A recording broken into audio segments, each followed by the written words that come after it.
Now, on Emeritus News Brief, I'm Lynn Houston. Senate Democrats have announced they've come up with a public option health care reform plan that allows states to opt out if they wish. That story coming up in just a moment, but first, Senate Democrats have also indicated that they're ready to move the extended unemployment benefits bill. Republicans in the Senate have held up the extension bill for the last 3 weeks. They oppose extending the unemployment surtax on employers until June 30th of 2011 in order to pay for it. Instead, they wanted Democrats to pay for it with stimulus money. But Democrats say this extension was not included in the Stimulus Act. When the proposal came up for debate on Tuesday, none of the Republican opponents took to the floor to defend themselves, leaving Democrats bitter.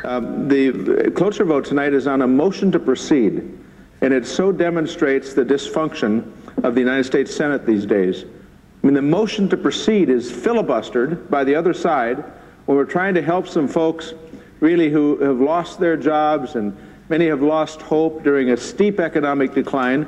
We can't even get a motion to cooperation on a motion to proceed to try to address the extension of unemployment benefits. It's pretty unbelievable to me. It's interesting, some of the same folks who were objecting to that, I watched last fall, rush to the starting line to see if we couldn't give hundreds of billions of dollars to the biggest financial firms in the country that ran this economy into the ditch. 15 million people looking for work. About 5 million people have been looking for work for more than 6 months. There are about 3 million job openings.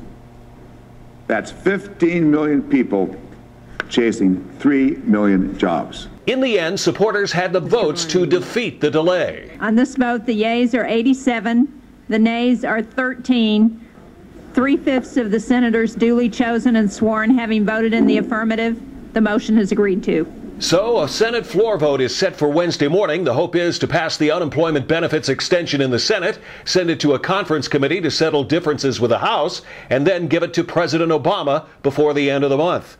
More on the Emeritus News employment page. Meanwhile, Senate Majority Leader Harry Reid says he's optimistic about the health insurance reform proposal for a public plan with states being able to opt out. Reid says he'll get enough votes to pass it despite all the grumbling. This is a new world we found. When I came here, we had Republicans and Democrats work together. But you can't dance if your partner is unwilling to get off the chair. The Congressional Budget Office is working on cost projections for Senator Reid's plan. More injectable vaccine to battle H1N1 swine flu is coming in each week. If you just look from last week to this, we went from about 14 million doses last Wednesday available to today 22.4 million. That's an increase in 8 million doses in about a week, or a little less than a week. And that allows enough vaccine to be available in states and localities that it can be increasingly widespread. That's good news, not as soon as we would have liked it, but it does represent a significant advance. You can see more of Dr. Frieden's briefing after this news brief on the Emeritus News channel at livestream.com. A report from the Economic Policy Institute predicts at least 50 million Americans will be without insurance at some point next year. The report says 1.8 million more people have lost their insurance through employers, and 3.4 million more have qualified for Medicaid. That story on the Emeritus News insurance page. The Government Accountability Office says the Justice Department has to do a better job of enforcing laws to protect disabled voters at polling places. The GAO report cites 46% of polling places having voting systems with potential problems for those in wheelchairs. More on the Emeritus News Advocacy legal page. The latest on the biggest issues and public policy at emeritusnews.com. And live 24 hours, 7 days a week on the Emeritus News channel at livestream.com.